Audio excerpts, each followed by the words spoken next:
Look, I need to get this off my chest because apparently everyone at my promotion party heard me call Ben just a friend, and now they're all acting like I committed some unforgivable crime. I'm Cordelia. I'm 32. And yeah, I did publicly friendzone my husband of 8 years in front of 23 people, including our families and my work colleagues. The restaurant was perfect. Candlelit tables, exposed brick walls, the kind of place that screamed success. I'd worked 8 years to get this promotion to regional office manager, and I deserved to celebrate properly. Cordelia, you look absolutely radiant tonight, gushed Janet from corporate. And who's this handsome gentleman? Ben stood beside me in his navy suit, the one I'd bought him for our last anniversary. He smiled that hopeful smile he always wore when meeting my work colleagues. Oh, this is Ben, I said, adjusting my new pearl necklace. He's a good friend of mine. The words hung in the air like smoke. Ben's face went white. Janet's eyebrows shot up. Friend? She repeated. Yes, we've known each other for years, I continued smoothly. He was sweet enough to come support me tonight. I could feel Ben's stare burning into the side of my head, but I kept my focus on Janet. This was about networking, about my future. I couldn't have people thinking I was just some married housewife with no ambitions. That's lovely, Janet said, clearly confused. Well, I should introduce you both to the regional director. As she walked away, Ben grabbed my elbow. What the hell was that? He whispered. Keep your voice down, I hissed back. I'm trying to make connections here. Connections? Cordelia, we've been married 8 years. We have twin daughters together. And that's exactly why I need to be careful about how I present myself professionally. His mouth fell open. Around us, 23 people from my company mingled with our family and friends. My parents stood near the bar looking proud. Ben's parents chatted with my colleagues. His sister Penny was taking photos by the window. You're embarrassed of me, Ben said flatly. I'm not embarrassed. I'm being strategic. This promotion is just the beginning for me. So our marriage is what? A career liability now? I took a sip of my wine, choosing my words carefully. I didn't want to seem unavailable to networking opportunities. The color drained completely from his face. Unavailable? Cordelia, what's going on with you? Before I could answer, Margaret Fletcher appeared at my shoulder. Ben's mother had that tight smile she wore when she was trying to be diplomatic. Dear, I just met your supervisor. She mentioned Ben is your friend. Margaret's voice carried that dangerous sweetness that meant trouble. It's complicated, Margaret, I said. No, it's not, Ben said loudly. We're married, with children. What's complicated about that? Several heads turned our way. I felt my cheeks burn, but not from shame, from anger. He was making a scene at my celebration. Ben, you're overreacting, I said, through gritted teeth. Am I? Because my wife just told 20 people I'm her friend. Maybe because that's what you are, I snapped. When's the last time you saw me as anything else? The hurt that flashed across his face should have made me feel guilty. Instead, I felt liberated. Finally, someone was hearing the truth. I can't do this, Ben said quietly. I can't pretend everything's fine when you're... He gestured helplessly at the room, at me, at the situation I'd created. Then don't, I said. He stared at me for a long moment, then walked toward the exit. Margaret hurried after him, shooting me a look that could have frozen wine. I turned back to the party, chin high. Everyone stared at me like I was the monster, but they didn't understand what I was really trying to accomplish. I found Ben in the kitchen the next morning, already dressed for work. The twins were eating cereal at the counter, chattering about their upcoming field trip. Emma had syrup in her dark hair. Grace was missing a front tooth. Daddy, why did you leave the party early? Emma asked. Mummy's special night got boring, he said, not looking at me. I poured coffee into my favorite mug, the one that said, Boss Lady, in gold script. We need to talk. Not in front of the girls. Girls, go brush your teeth, I said. They scampered upstairs, arguing about who got the princess toothbrush. The silence stretched between us like a chasm. You humiliated me, Ben said finally. I was honest. Honest, about what exactly? I took a deep breath. This was the moment I'd been building toward for months. About where we really stand. And where do we stand, Cordelia? Look at us, Ben. Really look. When's the last time you saw me as a woman instead of just a mother and housekeeper? That's not... When's the last time you asked about my dreams, my goals, my needs?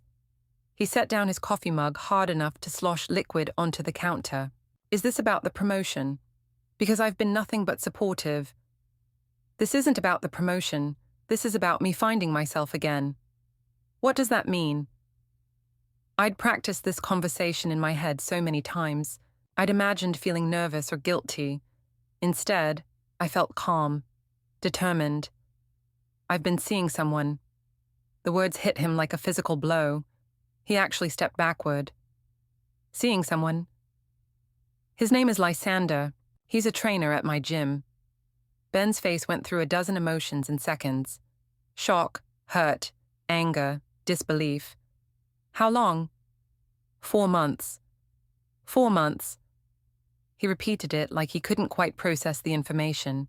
You've been cheating on me for 4 months. I've been rediscovering who I am. Jesus Christ, Cordelia, we have children. And I'm a better mother when I'm happy. Lysander understands my ambitions in ways you never could. Ben leaned against the counter like he needed support. So last night, when you called me your friend, I was trying to transition people to the idea, I can't keep living this lie. This lie? Our marriage is a lie? It's been a comfortable arrangement, but I want more than comfort now. The sound of little feet on the stairs interrupted us. Emma and Grace bounded into the kitchen, backpacks ready for school. Are you driving us today, Daddy? Grace asked. Ben looked at me, then at our daughters. Something shifted in his expression, something harder. Yes, sweetheart. Daddy's driving you today. After they left, I sat in the quiet kitchen and felt something I hadn't experienced in years. Freedom. But Ben's parting words echoed in my mind. This isn't over. I realized Ben was going to try to turn my own children against me. Margaret Fletcher's living room had always intimidated me. Crystal figurines on every surface, family photos dating back generations, furniture that cost more than most people's cars. Now it felt like a courtroom. Sit down, dear, Harold said in that voice he used when discussing serious business. Ben sat across from me, still wearing his work clothes. He looked like he hadn't slept.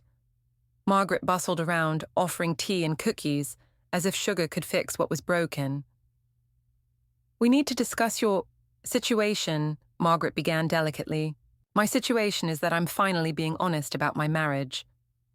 Your marriage to our son, Harold said firmly, the father of our granddaughters. I'm not abandoning Emma and Grace. I'm showing them what it looks like when a woman chooses happiness. Margaret's teacup rattled against its saucer. By having an affair. By refusing to settle for a relationship that stopped growing years ago. Stopped growing.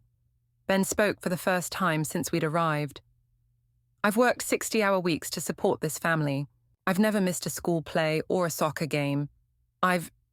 You've been a good provider, I interrupted, but that's not the same as being a partner. What does that even mean? I looked around the room at their confused, hurt faces. It means I need someone who sees my potential, who encourages my dreams, who makes me feel alive. And Ben doesn't do that, Margaret asked. Ben sees me as his wife and the mother of his children. Lysander sees me as Cordelia.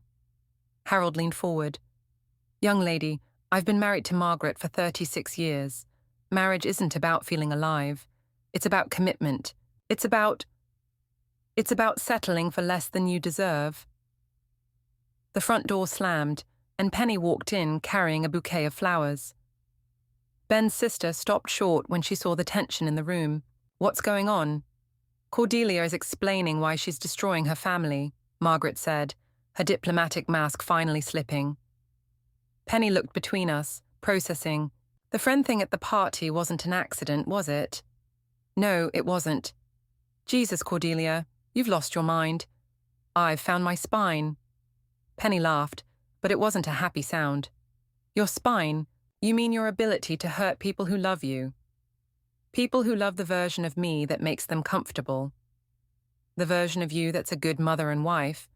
Yeah, we love that version. The words stung more than I expected, but I pushed through the discomfort.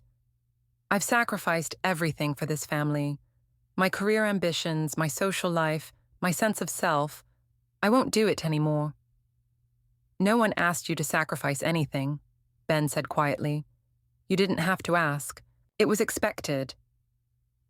From upstairs came the sound of Emma and Grace playing in Penny's old bedroom. Their laughter drifted down like a judgment. They can hear us, Margaret whispered. Good, I said. Maybe they'll learn that women don't have to accept whatever scraps men offer them. Harold's face turned red. Scraps? Ben has given you everything. Everything except passion, excitement, growth. And this Lysander person provides that? Penny asked sarcastically. He believes in me. He sees my strength. He's a homewrecker. He's someone who understands that I'm more than just Ben's wife. The room fell silent except for the ticking of Harold's grandfather clock. Then Emma's voice floated down from upstairs. Grandma Margaret, why is everyone talking about Mummy's special friend? Everyone froze. Grace's voice joined her sister's. Is Uncle Lai coming to dinner again? Ben's face went white. Margaret pressed a hand to her chest. They've met him, Harold asked in a deadly quiet voice. I lifted my chin. They've played together a few times. You brought your affair partner around our grandchildren. Margaret's voice cracked. I brought someone who cares about me around my daughters. There's a difference. You're delusional, Penny said. I'm awake. For the first time in years, I'm completely awake. Ben stood up slowly. Get out. What? Get out of my parents' house. Get out of my life. Get away from my daughters. Our daughters. Not anymore. Not after this. Everyone was ganging up on me instead of trying to understand my side of the story. But I wasn't backing down, not when I was finally this close to being free. Dr. Patricia Hawthorne had kind eyes and a soft voice, the kind of therapist who specialized in saving marriages. Her office smelled like lavender and false hope. What brings you both here today? She asked. Ben stared at his hands.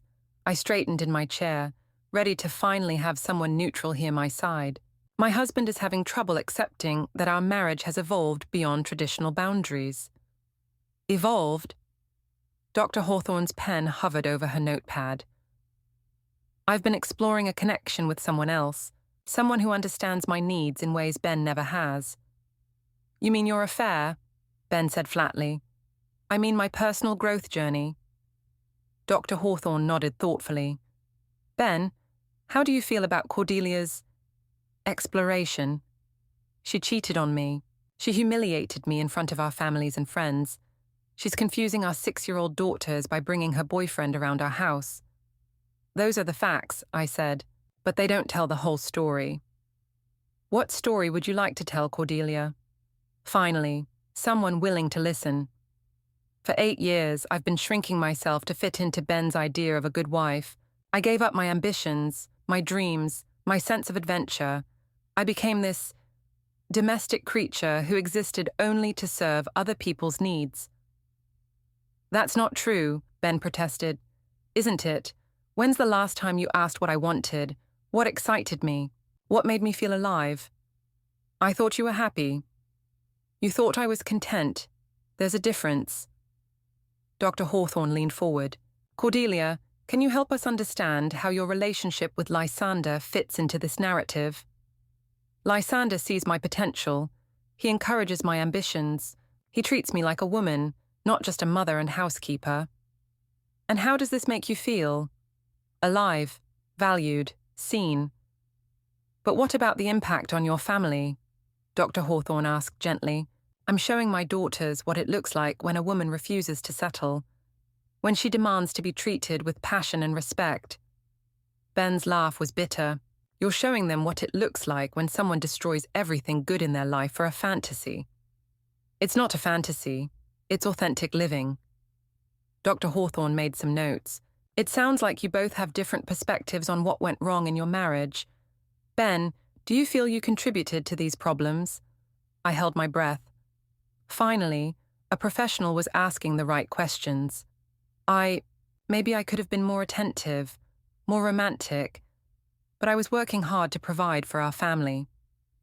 See, I said triumphantly. He admits he emotionally neglected me. That's not what I said. You said you could have been more attentive, more romantic. That's neglect. Dr. Hawthorne nodded. Both partners often contribute to relationship difficulties in different ways. Yes, exactly. It wasn't all my fault. That evening, I sat Emma and Grace down for what I called a family meeting. Mommy and Daddy are having some grown-up problems, I explained carefully. Are you getting divorced like Auntie Penny did? Emma asked. We're figuring things out, but I need you both to know that whatever happens, it's because Daddy is being mean to Mommy right now.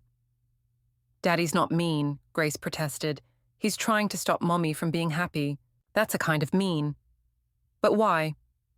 Sometimes grown-ups get scared when other people change and grow. Daddy is scared of Mommy becoming stronger. It hurt to see the confusion in their little faces, but they needed to understand that I wasn't the villain here. When Ben came home and heard what I'd told them, his face went dark with an anger I'd never seen before. If you ever use our children as weapons in your twisted games again, I will make sure you never see them unsupervised. You can't threaten me. I'm not threatening. I'm promising. I realized Ben was going to try to turn my own children against me, but I wouldn't let him win. My mother's dining room had hosted hundreds of family meals over the years, but never one this tense. Ruth Ashworth had set the table with her good china, as if elegant place settings could civilize what was about to happen. Dad carved the roast with mechanical precision, while Mom fussed with side dishes. Ben sat across from me, having barely spoken since arriving with the twins. Emma and Grace sensed the adult tension and ate quietly. So, Dad said finally, Ben tells us you two are having some difficulties. We're working through some differences, I said carefully. Mom set down the gravy boat with unusual force. Cordelia Elizabeth, don't you dare minimize this. The use of my full name made me feel 12 years old again. I'm not minimizing anything. I'm being honest about our situation. Your situation? Dad's voice carried that disappointed tone that used to make me want to hide. Is that what you call destroying your marriage? I call it refusing to live a lie anymore. What lie? Mom's eyes were already glassy with unshed tears. I looked at my daughters, picking at their mashed potatoes. Girls, why don't you go play in the living room? After they left, I faced my parents. These people who'd raised me to be polite, accommodating, invisible. The lie that I should be grateful for a marriage without passion or growth. The lie that I should shrink myself to make everyone else comfortable. Ben is a good man, Dad said firmly. Ben is a good provider. That's not the same thing. He's devoted to you and those girls, Mom added, her voice cracking. He's devoted to his idea of what a family should look like, but he's never been interested in who I actually am. Who you actually are? Dad leaned back in his chair. You're a mother, a wife, a member of this family. I'm also a woman with dreams and ambitions and needs that go beyond laundry and school pickup. No one ever said you couldn't have dreams, Mom protested. You didn't have to say it. It was implied in every conversation about being a good wife, every comment about putting family first, every time you praised me for being selfless. Ben finally spoke. Your parents didn't make you have an affair, Cordelia. No, but they raised me to accept scraps and call them feast. Lysander is helping me understand I deserve more. The silence that followed was deafening. Then Mom started crying. I didn't raise you to hurt people who love you, she sobbed. You raised me to disappear, to make everyone else's needs more important than my own. That's not true, Dad said, but his voice lacked conviction. Isn't it? How many times did you tell me to be nice instead of honest, to keep peace instead of speaking my truth? We taught you to be considerate. You taught me to be a doormat with a smile. Ben stood up abruptly.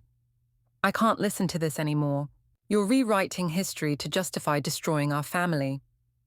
I'm not destroying anything. I'm finally building something authentic. With a man you barely know?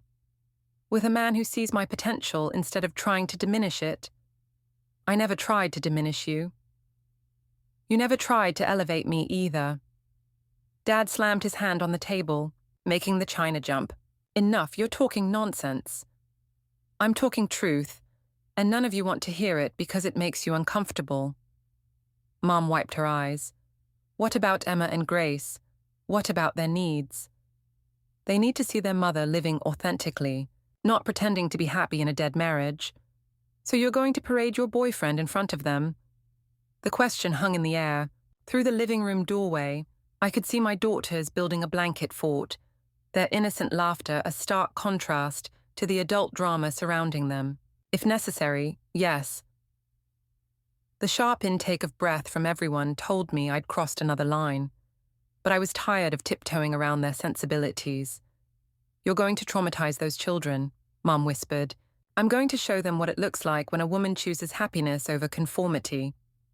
I stood up, my chair scraping against the hardwood floor. I can see none of you are ready to support my growth. That's disappointing but not surprising. As I gathered my purse and called for the twins, I heard Dad mutter to Ben, I don't know what happened to our daughter. But I knew exactly what had happened. I'd stopped being who everyone wanted me to be and started being who I actually was. If they wanted to treat me like the villain, I'd show them what that really looked like. Mother's Day at Brookfield Elementary was always a production. This year I brought Lysander. He looked incredible in his fitted black t-shirt, drawing appreciative glances from other mothers. I felt proud walking beside him. Are you sure about this? He asked as we found seats. Absolutely. It's time people saw me as more than just Ben's wife. Mommy, Grace ran over. You came. Of course I came, sweetheart. Who's that? She asked, looking at Lysander. This is my close friend Lysander. Remember Uncle Ly? Why isn't Daddy here? Daddy had to work. It wasn't exactly true. Ben was coming but would be late. Other parents whispered and stared. I caught fragments. I heard she's getting divorced. No, having an affair. Let them talk. The performance began with Emma in the front row, gap-toothed and waving. She looked confused when she saw Lysander. Halfway through, Ben appeared at the entrance. He spotted us, his face darkening, and made his way over. Excuse me, he said to Lysander coldly. Ben, this is Lysander. The men didn't shake hands. The tension was thick. Why is Uncle Ly here instead of just you and Daddy? Grace had escaped from the kindergarten formation, her question carrying across the gymnasium. Other parents turned to stare. Because Uncle Ly is important to Mommy, I said calmly. Ben's jaw clenched. Grace, go back to your class. After the performance, Mrs. Patterson pulled me aside. I'm concerned about the girls. They seem confused lately. Emma asked if her family was breaking. We're going through changes, but they're handling it well. Grace told her friend that Mommy has a new boyfriend and Daddy is sad all the time. Before I could respond, raised voices came from the classroom. We hurried back to find Penny confronting Lysander. How dare you show up at a children's event, Penny was saying. Have you no shame? I'm here as Cordelia's friend, Lysander replied. You're here as her affair partner. You're traumatizing them. Every parent was watching now. Emma and Grace stood frozen, fear written across their faces. I'm showing them that their mother is a whole person, I said firmly. You're showing them their family doesn't matter to you. This ends now, Ben said quietly, but with absolute authority. We'll discuss this at home. As we left, I heard the whispers starting again.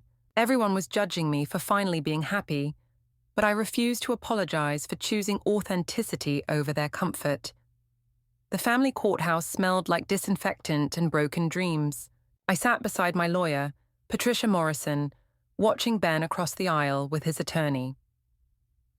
In the matter of Fletcher versus Fletcher, Judge Catherine Williamson called our case. Ben's lawyer outlined their case quickly. Mrs. Fletcher has been conducting an extramarital affair, bringing her paramour around the minor children and creating an unstable home environment. When it was my turn to testify, I felt ready. My marriage had been emotionally dead for years, I explained. Ben saw me as a function, not a person. Lysander saw my potential, encouraged my ambitions, treated me like I mattered. Judge Williamson leaned forward. Mrs. Fletcher, do you believe your actions were in your children's best interest? Yes, Your Honor. I believe showing my daughters that women deserve to be valued and respected is the most important lesson I can teach them. Then came the moment that changed everything. They called Emma to testify. My 6-year-old daughter walked in looking tiny and scared. Emma, how do you feel when Uncle Lai visits? The judge asked gently. Emma's thumb went into her mouth. It makes Daddy sad. And how does that make you feel? Scared. I don't want Daddy to go away like Mommy did. If you could have your family any way you wanted, how would it be? Without hesitation, Emma said, I want Mommy and Daddy to be happy together, like before Uncle Lai. The courtroom was silent. I felt something cracking inside my chest. The social worker recommended supervised visitation, saying the children perceived my choices as abandonment. Judge Williamson's gavel came down with finality. Primary custody to Mr. Fletcher. Mrs. Fletcher will have supervised visitation pending evaluation. I couldn't breathe. This wasn't supposed to happen. As we left, Ben approached me.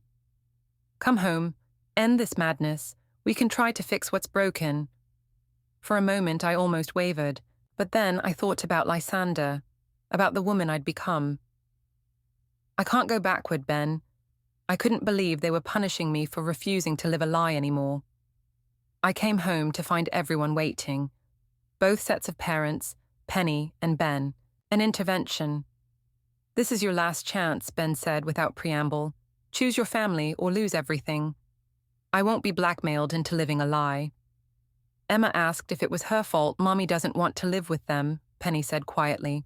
The guilt hit, but I pushed through. She'll understand when she's older. Understand that her mother abandoned her for a stranger. That her mother refused to model martyrdom. The front door opened. Lysander walked in. Perfect, Harold muttered. The homewrecker. I care about Cordelia's happiness, Lysander said calmly. What about her children's happiness? Ben demanded. Lysander looked at me.